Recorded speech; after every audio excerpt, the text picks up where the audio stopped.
A few days after Christmas 1962, the 7th ARVN Division got orders to capture a Viet Cong radio transmitter, broadcasting from a spot some 40 miles southwest of Saigon in a village called Ton Toi. The village was surrounded by rice paddies.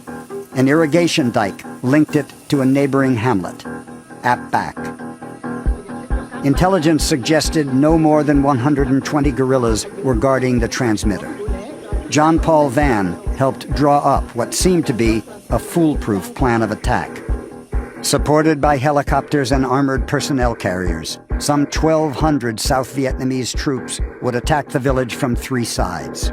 When the surviving Viet Cong tried to flee through the gap left open for them, as they always had whenever outnumbered and confronted by modern weapons, artillery and airstrikes would destroy them. Vann would observe the fighting from a spotter plane. But the intelligence underlying it all turned out to be wrong. There were more than 340 Viet Cong, not 120 in the area. Communist spies had tipped them off that they were soon to be attacked. And this time, they would not flee without a fight. Among them was Lê Quan Com, who had been a guerrilla fighter since 1951, when he was 12. Còn mình ở đây có công sự, đùm bọc của mình giáp mình hết trơn rồi. Chỉ mình có cái đường thẳng về phía trước thôi. Mà mình nổ súng dứt khoát phải diệt được. Tại vì đó đồng tóc nó vô. At 6:35 in the morning, on January 2nd, 1963, 10 American helicopters ferried an ARVN company to a spot just north of Ton Toi. They met no resistance. Meanwhile, 2 South Vietnamese Civil Guard battalions approached Ap Bac from the south on foot. The Viet Cong commander let the Civil Guards get within 100 feet before giving the order to fire. Several South Vietnamese soldiers were killed. Survivors hid behind a dike. 10 more helicopters, filled with troops and escorted by 5 helicopter gunships, roared in to help. Trong trận này mình phải hạ từ 5 đến 10 chiếc. Khi nó vừa đáp xuống, vừa xuống đất thì cúi bấm rồi bắt đầu là đại liên mình nổ, trung liên nổ rồi.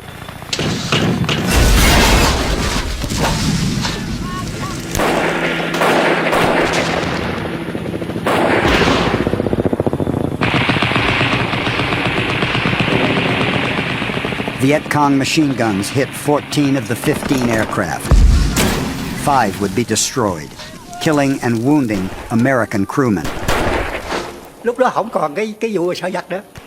Lúc đó anh em nào nhát đi nữa, nó còn cái động tác là sợ địch. The enemy concentrated their fire on the ARVN struggling to get out of the downed helicopters. It was like shooting ducks for the Viet Cong, an American crewman remembered. Colonel Vann circled helplessly overhead. He radioed the ARVN commander, urging him to send an APC unit to rescue the men. I got the word from John Vann that American helicopters were down.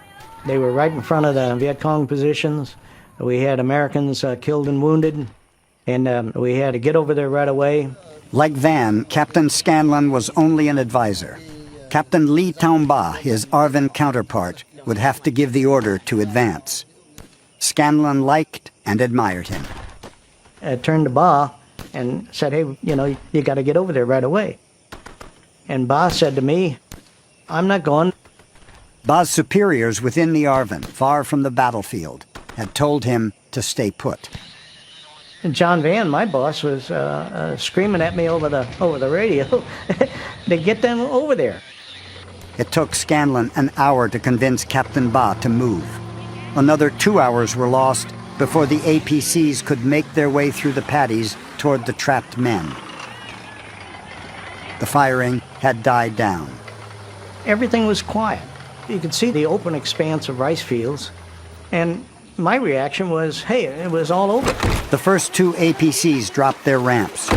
Infantry squads stepped out, prepared to spray the tree line with automatic fire as they advanced. In the past, that had been enough to make the Viet Cong scurry away. This time was different. 8 of the APCs came under attack. Within minutes, 6 of their gunners had been killed, shot through the head. And boy, we got raked. So it was like a pool table. We were on the green and they were in the pocket shooting at us. When Captain Ba managed to convince a few more APCs to advance, guerrillas leapt from their foxholes and hurled hand grenades at them.